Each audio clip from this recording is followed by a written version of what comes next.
നമ്മുടെ അടുക്കളയിലെ സുഗന്ധവ്യഞ്ജനങ്ങളിൽ വെറുമൊരു മണത്തിനു വേണ്ടി മാത്രമല്ല അയമോദകം ഉപയോഗിക്കുന്നത്.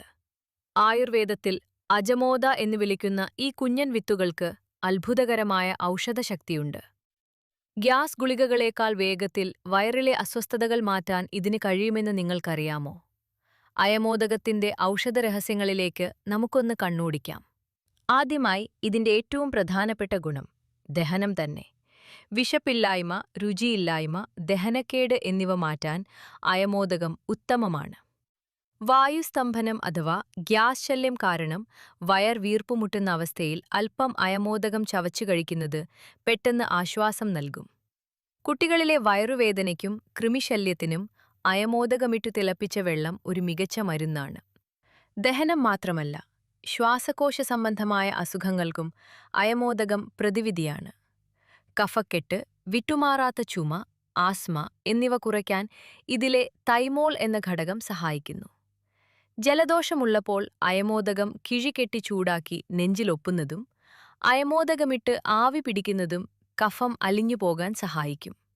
വാതരോഗങ്ങൾ അലട്ടുന്നവർക്കും അയമോദകം ഒരു അനുഗ്രഹമാണ്.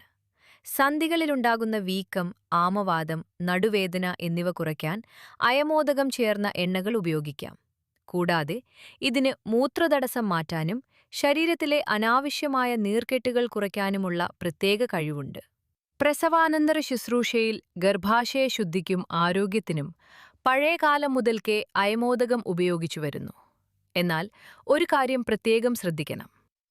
ആയുർവേദപ്രകാരം അയമോദകം ശുക്രഹരയാണ്. അതായത് അമിതമായി ഉപയോഗിച്ചാൽ ഇത് പുരുഷന്മാരിലെ ബീജത്തിന്റെ അളവ് കുറയ്ക്കാൻ കാരണമായേക്കാം എന്ന് ആചാര്യന്മാർ പറയുന്നു. അതിനാൽ വന്ധ്യതാ പ്രശ്നങ്ങളുള്ളവർ ഇത് അമിതമായി ഉപയോഗിക്കാതെ ശ്രദ്ധിക്കണം. അഷ്ടചൂർണം, അജമോദാദി അർക്കം, അജമോദാദി ചൂർണം എന്നിങ്ങനെ നിരവധി ആയുർവേദ മരുന്നുകളിലെ പ്രധാന ചേരുവയാണ് അയമോദകം. നിത്യജീവിതത്തിൽ ഒരു ഗ്ലാസ് വെള്ളത്തിൽ അല്പം അയമോദകമിട്ട് തിളപ്പിച്ചു കുടിക്കുന്നത് നിങ്ങളുടെ ദഹനവ്യവസ്ഥയെ എപ്പോഴും ഉന്മേഷത്തോടെ നിലനിർത്തും. ഇതിന്റെ ഗുണങ്ങൾ ഈ ഒരു ചെറിയ വീഡിയോയിൽ പറഞ്ഞു തീർക്കാവുന്നതല്ല. നമ്മുടെ പൂർവികർ വിവിധ രോഗങ്ങൾക്കും ആരോഗ്യപ്രശ്നങ്ങൾക്കും ഇതിനെ ഏതൊക്കെ രീതിയിൽ ഔഷധമായി ഉപയോഗിച്ചിരുന്നു എന്നതിനെക്കുറിച്ച് വളരെ വിശദമായ ഒരു ലേഖനം ഞാൻ തയ്യാറാക്കിയിട്ടുണ്ട്. ഇതിന്റെ ഓരോ ഔഷധപ്രയോഗങ്ങളും വീട്ടിൽ തന്നെ എളുപ്പത്തിൽ തയ്യാറാക്കാവുന്ന രീതികളും അതിൽ നിങ്ങൾക്ക് വായിക്കാം. ആ ബ്ലോഗിന്റെ ലിങ്ക് താഴെ ആദ്യ കമന്റിൽ നൽകിയിട്ടുണ്ട്.